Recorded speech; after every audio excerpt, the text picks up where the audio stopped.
one, fight. Tranquilo, Bruce, no te enojes, que ya volvimos con más filosofía. A mí me da... Pero señora, no se enoje, la filosofía le abre la mente. Además, hoy nos tocan Anaximandro y Anaxímenes. No sé qué dijo, pero miente. No de verdad, versión mala de Karate Kid. Vamos a ver los dos autores en un video. Maravillosa jugada. Hola, ¿cómo están, filosofantes? Soy el profesor Andrés y en nuestra tercera clase vamos a ver a los dos autores que nos faltan de Mileto. Y además estrenamos fondo nuevo, un lindo fondo coral. Y bueno, hay gente que estrena autos, que estrena ropa. Yo por estudiar filosofía estreno fondos en YouTube. Ese es un verdadero hombre. Sí, Shiryu nos va a acompañar siempre. Bueno, y al fin arrancamos con Anaximandro de Mileto. ¡Extremo! Se sabe que nació en el 610 y murió en el 546 a.C. Y sí, como pueden sospechar, fue discípulo del gran Tales. Se va a poner interesante. Y él también, como su maestro Tales, fue el uno, porque fue el primer filósofo de Occidente en escribir un tratado en prosa. Y eso fue algo fundamental. No me quiero volver a emocionar. Si quieren ver cómo me emociono, vayan al video anterior que hablamos sobre Tales. ¡Oh my God! ¡Wow! ¡Oh my God! Bueno, pero dejando de lado las emociones, tenemos que hablar de los textos que se le atribuyen a Anaximandro. El primero de estos se llamó Acerca de la naturaleza, texto en el que trabaja las cuestiones respecto del arqué. ¿Cuál será el arqué para Anaximandro? ¿Cuál es este principio que explica la realidad? En un rato lo veremos. ¡Qué buen servicio! El siguiente texto se llamó Descripción de la Tierra, texto en el que cuestiona a su maestro respecto a la forma en la Tierra. Recuerden ustedes que en el video anterior, que les vuelvo a recomendar que vean, propusimos que Tales tenía una creencia de la Tierra como un platillo que está sobre el agua. Bueno, acá Anaximandro se opone a esto y sostiene otras cosas que son muy interesantes que en un rato también veremos. ¡Desgraciado! Tranquilo, Lord Farquaad, no sea ansioso. Volviendo a los textos de Anaximandro nos quedaron dos, sobre las estrellas fijas y la esfera celeste. Según los comentarios, estos textos son los que escribió, porque de Anaximandro solamente nos quedan testimonios y fragmentos. Volviendo a la importancia de haber sido el primer filósofo griego que escribió en prosa, hasta ahí solo las leyes se escribían en prosa. Podemos decir que la emergencia de la escritura en verso fue indispensable por el hecho de que el logos debía estar libre del vínculo con la métrica y el verso para poder responder a las necesidades de su época. También hay que decir que en la época el modo de escritura era en verso. De hecho, hay muchos autores, incluso de la época de Anaximandro posteriores, como Heráclito o Parménides, que escribieron en verso, o de un modo más bien oscuro. También en comentarios se dice que fue un geógrafo, porque fue el primero en dibujar un mapa de la Tierra. Y volviendo a lo más importante, ¿y cuál era el arqué para Anaximandro? Como ya vimos en los videos anteriores, que les recomiendo que los vuelvan a ver porque están buenísimos, los filósofos presocráticos trataban de buscar aquello que subyace a la realidad para poder explicarla. En Tales planteaba el agua como el fundamento. Es decir, el agua era el arqué, el principio a partir del cual se componen todas las sustancias existentes. Por ejemplo, la tierra, el fuego, el aire, son sustancias creadas por el agua. Vaya dato perturbador. Y si quieren saber más detalles, primero suscríbanse y segundo vean nuestro anterior video, que es absolutamente sobre Tales. Ahora, ¿qué nos dice Anaximandro? A diferencia de su maestro, que proponía como arqué un elemento material y determinado con características específicas como el agua, Anaximandro no solo propuso otro arqué, sino que fue el primero en dar argumentos filosóficos. Ni siquiera tuve que pedírselo. Además, la noción de arqué o principio no fue de Tales, fue propuesta por Anaximandro. Es decir, que se llame arqué al principio que ponía Tales, que era el agua, fue una idea de Anaximandro. No encuentro fallas en su lógica. Pero entonces, ¿cuál era el arqué para Anaximandro? Al principio lo llamó apeiron. En este momento todos nos estamos preguntando ¿qué es el apeiron?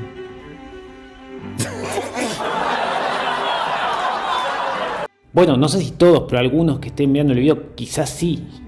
Niéguemelo. Bueno, si tomamos la palabra apeiron, el significado es lo ilimitado, lo indeterminado, aquello que no tiene límite. Pero no es solo esto. Además, según ciertos comentarios, no tiene origen ni fin.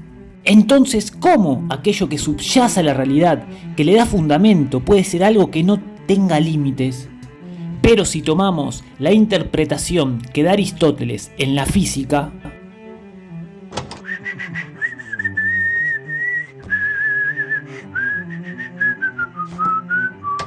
y nos dice, porque toda cosa es un principio o proviene de un principio, pero de lo infinito no hay principio, sino tendría un límite, y agrega, además, como principio sería ingenerable e indestructible, ya que todo lo generado tiene que alcanzar un fin. Inteligente, ¿no? Entonces, el apeiron es ingenerable, es principio de todo. Y Aristóteles agrega, lo que existe fuera de los elementos es apeiron. Acá deja claro que el apeiron no puede ser un elemento. Y además agrega, los elementos son contrarios entre sí. Y acá creemos que viene a jugar lo fundamental de la crítica de Anaximandro a su maestro Tales. Porque cada elemento tiene características particulares. Por ejemplo, como dice Aristóteles, el agua es húmeda y el fuego caliente. Ahora bien, si el agua tiene la característica de ser húmeda, ¿cómo hace el agua para transformarse en un elemento que no tenga esa característica? ¿Cómo hace el agua para transformarse en fuego, que es su opuesto? Tranquilo, tampoco lo entendí a la primera. Por eso el apeiron tiene que estar por fuera de los elementos, porque es el que explica y funda la realidad a cada uno de los elementos. Por lo tanto, si se pensase al agua como el elemento fundante, como el arqué, ¿cómo haría el agua, que tiene la característica de ser húmeda, para transformarse en otros elementos que tienen otras características que el agua no tiene? Entonces, estas características limitan a cada elemento. En cambio, el apeiron es cualitativamente y cuantitativamente ilimitado. Por lo tanto, puede dar origen a todas las cosas. Esto es, que este principio rodea, gobierna y rige todo. Es decir, todas las cosas se generan de él y existen en él. No la necesito, no la necesito. Definitivamente no la necesito. Bueno, ya tenemos al apeiron, lo que quiere decir, lo que significa, lo que representa. Pero ahora tenemos que explicar por qué todas las cosas se generan a partir de ese principio. Esta cuestión Tales no la explicó, o en todo caso no se encontró su explicación. No lo sé. ¿Tú qué piensas al respecto, Yubarta? ¡Ajá, se mamó! Entonces acá tenemos un comentario donde supuestamente se cita un escrito de Anaximandro. Y dice que el apeiron es de una naturaleza diferente a cualquier elemento, y a partir del cual se crean todos los cielos y los mundos que hay en ellos. Y agrega al final, a partir de donde hay generación, allí también hay destrucción, según la necesidad. Se pagan culpa y retribución por la injusticia, de acuerdo a la disposición del tiempo. Al parecer, plantea que el mundo está lleno de opuestos, que intentan dominarse unos a otros. Por ejemplo, el frío a lo caliente. Y en este caso, la injusticia sería el dominio de uno frente al otro. Eso sí es de gangsters, de gangsters. Y el mundo nace de la división de los contrarios. Por lo tanto, el nacimiento del mundo sería la primera injusticia que debería ser perdonada con la muerte del mismo mundo, que luego renacerá, según los siglos del tiempo infinito. El apeiron trasciende a estos siglos de nacimiento y muerte, que se dan a partir de la injusticia y el perdón en la infinitud del tiempo por necesidad. Técnicamente no hay nada de malo, ¿no? Pero pues como que algo no cuadra, ¿no? Entonces, para aclarar la respuesta a la pregunta que nos hicimos hace un rato, es decir, por qué todas las cosas se generan del principio, intentamos demostrar que lo que actúa es una noción de justicia y de injusticia. La justicia supone cierto equilibrio entre estos opuestos y la injusticia hace que uno predomine sobre el otro. Y la culpa que genera el hecho de cometer la injusticia lleva a la destrucción, para luego renacer en un nuevo ciclo en la infinitud del tiempo. Le quitas lo divertido a la vida. Ahora vamos a hablar de la cosmología de Anaximandro. ¿Cómo se crea el mundo a partir del Apeiron? A partir de ciertos comentarios, podemos decir que en un primer lugar, dos elementos se producen a partir del Apeiron. Es decir, el Apeiron manifiesta dos elementos. Estos elementos son lo caliente y lo frío. Y acá se nota la gran crítica que está de fondo, como ya explicamos hace un rato, de Anaximandro a Tales. El Apeiron, al ser indeterminado, indefinido, no tiene ninguna característica particular. Por lo tanto, de él sale algo que genera lo caliente y lo frío. La primera oposición. En Anaximandro siempre vamos a encontrar contrarios u opuestos. Esto luego lo veremos también en Heráclito. Si el arqué hubiese sido el agua, ¿cómo hace el agua para transformarse en otro elemento? No lo sé, tú dime. Volviendo a esta primer manifestación del Apeiron, de lo frío y lo caliente, lo frío también es aire y habría convertido su parte interior en tierra por condensación, y la parte de calor pasa a ser fuego y se transforma en un globo de fuego que circunda al aire, y este globo estalla y da lugar a varios círculos o anillos rodeados de vapor y a los cuerpos celestes. Debes resistir, amigo. Así explica Anaximandro el origen de todo a partir del Apeiron. También, según una cita de Teofrasto, Anaximandro sostuvo que había infinitos mundos. Y no, eso no me lo contaron, yo lo he mirado. Y yo quiero saber qué pueden ser algunos de ustedes, por eso. Ya siéntese, señora, por favor. A diferencia de su maestro, Anaximandro sostiene que la Tierra es de forma cilíndrica. Y además agrega que está en lo alto y nada la sostiene. Se mantiene en reposo por su equidistancia con todas las cosas. En este aspecto hubo un gran avance respecto a Tales, acerca de su explicación de la Tierra, que era una especie de hijo que estaba apoyada en agua, decía Tales. En cambio, Anaximandro da una explicación muy importante, porque sostiene que la misma Tierra no tiene ningún apoyo y se sostiene así por la equidistancia con todas las cosas. Es decir, hay una idea superadora de la de su maestro.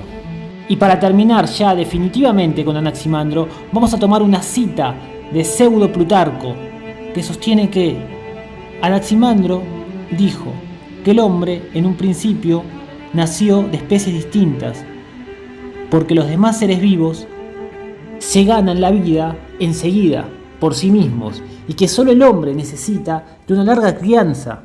Por esta razón, de haber tenido su forma original desde un principio, no hubiese subsistido. Es muy interesante destacar de qué modo Anaximandro piensa el origen de las especies. Es uno de los primeros pensamientos al respecto.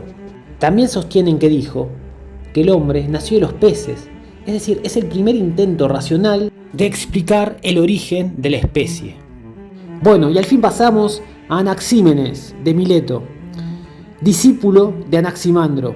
Y acá se da algo muy semejante de lo que ocurrió en Grecia, respecto a tres filósofos, los tres maestros uno del otro. Es decir, Sócrates, Platón y Aristóteles, y aquí tenemos a Tales, Anaximandro y Anaxímenes. ¡Demonios, Doc! ¡Eres realmente un genio! Anaxímenes nació en el 590 y murió entre el 528 y el 525 a.C. Se le conoce un escrito en prosa jónica, del que nos llegan 3 fragmentos y además testimonios. El texto se llamó Acerca de la naturaleza. Ese nombre era habitual en los filósofos llamados físicos, los que estudiaban la fisis. De hecho, Anaximandro lo llamó del mismo modo. Y ahora la pregunta del millón: ¿cuál es el arqué para Anaxímenes? Eres un enfermo, amigo. Cuando lo diga, va a parecer que hubo un retroceso. Para Anaxímenes, el arqué es el aire.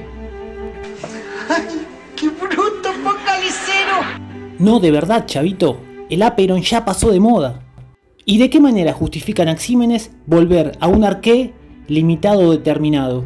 Para diferenciarse, dice que el principio debe ser infinito y además debe tener un sustrato. Por lo tanto, lo piensa como una sustancia aérea ilimitada.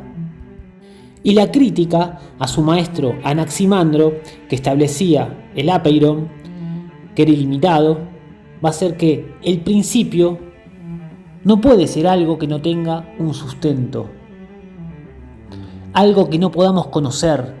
O sea, el principio tiene que poder ser conocido para partir de algo. Bueno, si tomamos el comentario de Simplicio respecto a lo que dijo Anaxímenes, sostiene que la naturaleza subyacente es una e infinita, pero no indeterminada. Este punto es fundamental para darnos cuenta de qué modo se contrapone a su maestro. El apeiron, si recuerdan, era indeterminado, indefinido, ilimitado. En cambio, Anaxímenes sostiene que el aire, si bien es infinito, es determinado. ¿Para qué te digo que no, sí? Este aspecto de determinación del aire lo podemos relacionar con un comentario de Cicerón, que dice: el aire es infinito, pero lo que nace de él es finito. La tierra, el aire y el fuego y todo lo que de ellos nace va a ser finito. Bueno, y siguiendo el comentario de Simplicio, dice que el aire se diferencia en las sustancias particulares por rarefacción y condensación. Bueno, pero ¿a qué se refiere con rarefacción y condensación? Con rarefacción se refiere a la dilatación de los cuerpos. En este caso sería la dilatación del aire. Y la condensación es cuando se pasa de una sustancia gaseosa a una líquida. Siguiendo el comentario de Simplicio, dice: al hacerse más sutil se convierte en fuego, al condensarse en viento, luego en nube y más condensada en agua, tierra y piedras. ¿Qué me habrá querido decir? Y todo lo demás se produce a partir de esto.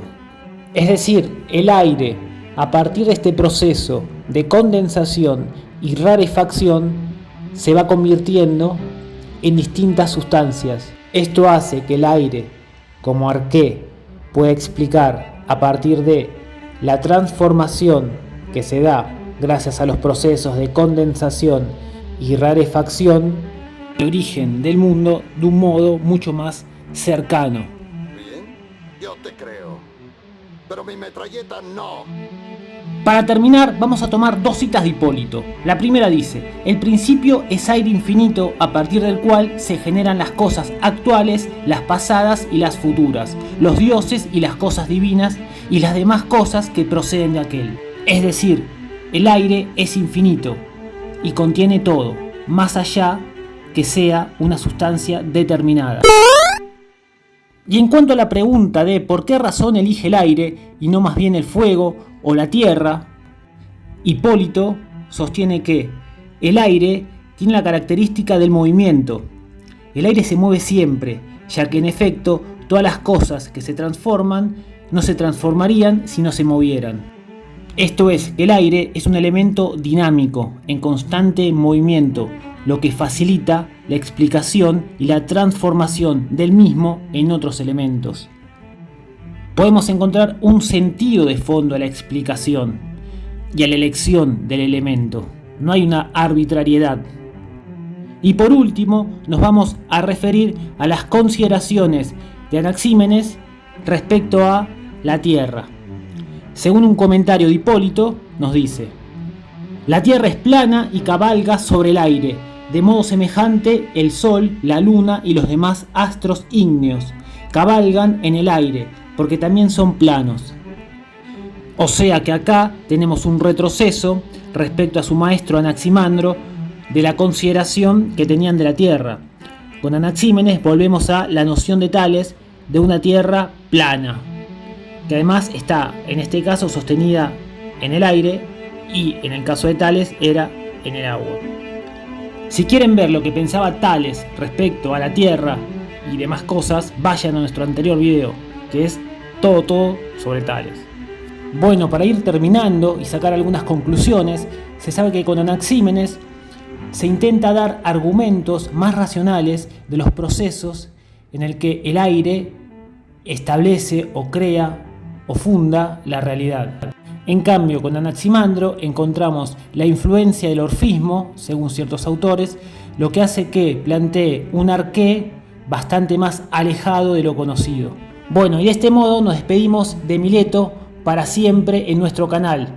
A menos que juntemos las 10 con Aspasia al espacio, o hasta que lo hagamos, vamos a dar por concluido Mileto.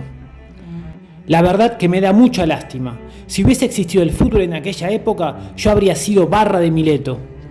Imagínense un Atlético Mileto contra un Deportivo Atenas, con los dos tridentes de ataque.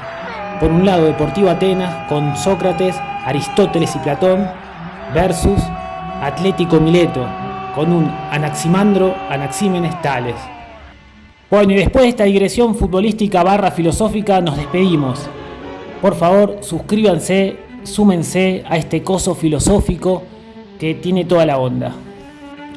Y el próximo filósofo que hagamos o corriente filosófica será una sorpresa, porque cronológicamente correspondería Heráclito, pero vamos a tomar otro camino y vamos a trabajar otro autor que nadie espera. Adiós, filosofantes, hasta la próxima y suscríbanse a este coso filosófico. Un hombre puede soñar, un hombre puede soñar.